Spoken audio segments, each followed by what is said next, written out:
Hello and welcome back to Abhyudaya classes UP.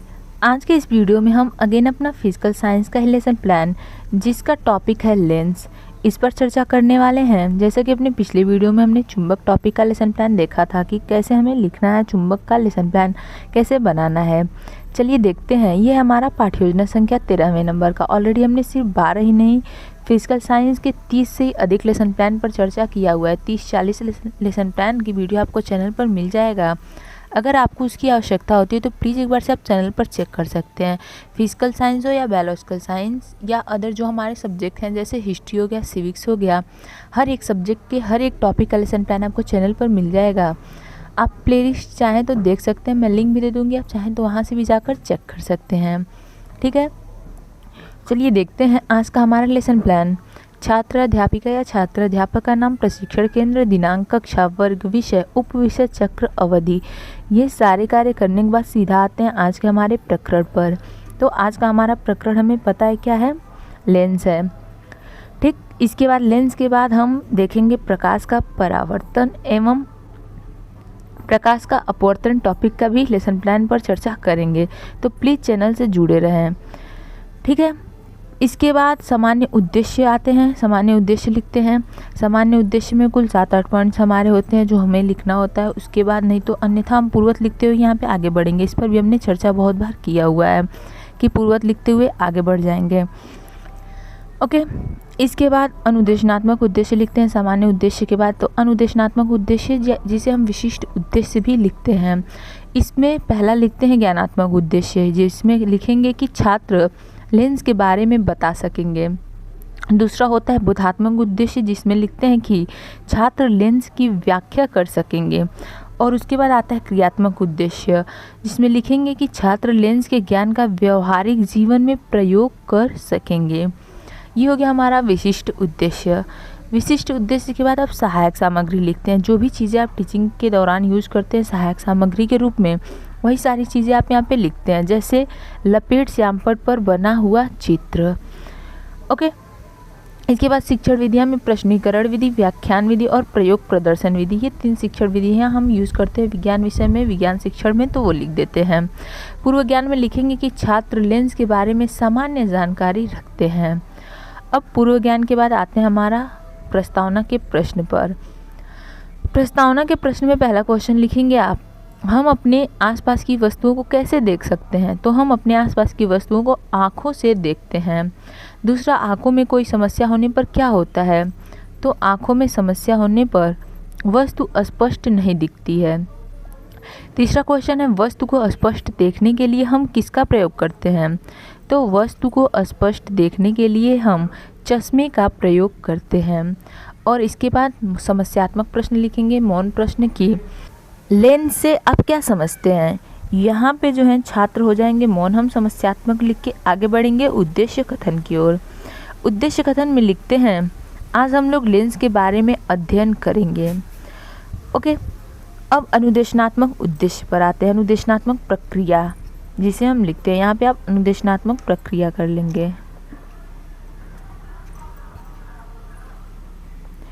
अनुदेशनात्मक प्रक्रिया में लिखेंगे कि प्रस्तुत अनुदेशनात्मक प्रक्रिया को 3 शिक्षण बिंदुओं में प्रस्तुत किया गया है, जो क्रमशः लेंस, उत्तल लेंस तथा अवतल लेंस व फोकस है।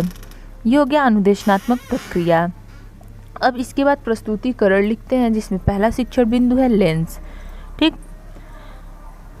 पहला शिक्षण बिंदु लिखेंगे लेंस। इसमें पहला विकासात्मक प्रश्न है कि वस्तु को स्पष्ट देखने के लिए हम किसका प्रयोग करते हैं? तो वस्तु को स्पष्ट देखने के लिए हम चश्मे का प्रयोग करते हैं। फिर दूसरा प्रश्न है, चश्मे में क्या लगा होता है? चश्मे में लेंस लगा होता है। इसके बाद मौन प्रश्न लिखेंगे कि लेंस से आप क्या समझते हैं? यहाँ पे छात्र मौन हो जाएंगे और हम आगे बढ़ेंगे अपने स्पष्टीकरण पर। स्पष्टीकरण में लिखेंगे, लेंस एक प्रकार का कांच होता है जिसका दोनों पृष्ठ वक्र अथवा एक पृष्ठ वक्र तथा दूसरा पृष्ठ समतल होता है।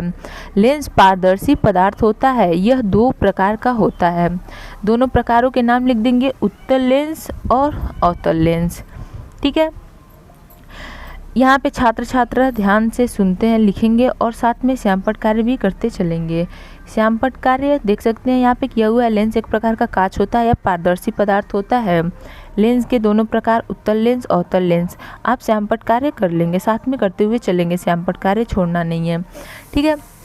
और एक काम करेंगे, आप जो भी चीज़ें मतलब कि टीचिंग के दौरान श्यामपट्ट पर, ब्लैक बोर्ड पर छात्रों को लिखवाते हैं, लिख के समझाते हैं, पढ़ाते हैं, वही सारी चीज़ें यहाँ पे आप चाहे तो लिख सकते हैं। श्यामपट्ट कार्य में वही सारी चीज़ें लिखी जाती हैं यहाँ पे, ठीक है। दूसरा आते हैं दूसरे शिक्षण बिंदु पर, जो है उत्तल लेंस तथा अवतल लेंस। ये हमारा दूसरा शिक्षण बिंदु है। अब इसमें पहला विकासात्मक प्रश्न होगा कि लेंस कितने प्रकार का होता है, तो लेंस 2 प्रकार का होता है। दूसरा, लेंस कैसा पदार्थ है, तो लेंस पारदर्शी पदार्थ है। और इसके बाद तीसरा मौन प्रश्न करेंगे कि उत्तल लेंस से आप क्या समझते हैं। यहाँ पे जो है छात्र मौन हो जाएंगे और हम स्पष्टीकरण लिखेंगे। अब छात्र मौन लिख के स्पष्टीकरण पे आते हैं। इसमें लिखेंगे कि जिस तल का मध्य भाग मोटा, ऊपर उठा हुआ तथा किनारे पर पतला होता है उसे उत्तल लेंस कहते हैं। इसे अभिसारी लेंस भी कहते हैं। उसके बाद अवतल लेंस को लिखेंगे कि जिस लेंस का मध्य भाग, यहाँ पे एक काम करेंगे आप अवतल लेंस हेडिंग लिख लेंगे, ठीक। यहाँ पे अवतल लेंस लिख लेंगे हेडिंग, अवतल लेंस। ये थोड़ा सा गड़बड़ हो रहा है, आप अच्छे से लिखेंगे। अवतल लेंस लिख के ही इसको लिखेंगे कि जिस लेंस का मध्य भाग पतला तथा किनारों पर मोटा होता है उसे अवतल लेंस कहते हैं। अवतल लेंस उस पर आपतित समांतर प्रकाश किरणों को मुख्य अक्ष से दूर फैलाता है, इसलिए इसे अपसारी लेंस भी कहते हैं। ये तो हो गया हमारा दूसरे शिक्षण बिंदु का स्पष्टीकरण, ठीक है। आगे बढ़ते हैं हम अपने तीसरे शिक्षण बिंदु पर। तीसरा शिक्षण बिंदु है फोकस, तो प्लीज़ फोकस ठीक है। हाँ, एक चीज़ और, अगर अभी तक आपने चैनल को सब्सक्राइब नहीं किया तो please please please Abhyudaya classes UP को सब्सक्राइब ज़रूर कर दीजिएगा। और वीडियो आपको हेल्पफुल लगेगी तो जाते वक्त आप चाहें क्या, जाते वक्त लाइक और शेयर भी ज़रूर कर दीजिएगा, ठीक है। चैनल से जुड़ना नहीं भूलेंगे। पहला विकासात्मक प्रश्न इसमें लिखेंगे तीसरे शिक्षण बिंदु में कि उत्तल लेंस का मध्य भाग कैसा होता है, तो उत्तल लेंस का मध्य भाग मोटा होता है। दूसरा, अवतल लेंस को और क्या कहते हैं, तो अवतल लेंस को अपसारी लेंस भी कहते हैं। इसके बाद तीसरा प्रश्न है मौन प्रश्न की फोकस क्या होता है। यहाँ पे छात्र मौन हो जाएंगे, हम स्पष्टीकरण देंगे। अब अपना स्पष्टीकरण में लिखते हैं कि लेंस के मुख्य अक्ष के समानांतर प्रकाश किरणें लेंस से अपवर्तन के पश्चात मुख्य अक्ष के जिस बिंदु पर केंद्रित होती है या जिस बिंदु से आती हुई प्रतीत होती है वह उस लेंस का फोकस कहलाता है, ठीक है। ये हो गया हमारा तीसरे शिक्षण बिंदु का स्पष्टीकरण। आगे और लिखेंगे, इसे F से प्रदर्शित करते हैं।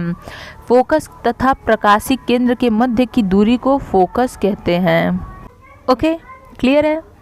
आगे बढ़ेंगे श्यामपट्ट कार्य पर। हमारे देख सकते हैं आप यहाँ पे श्यामपट्ट कार्य किया हुआ है, तो साथ में करते चलेंगे, बिल्कुल भी छोड़ेंगे नहीं।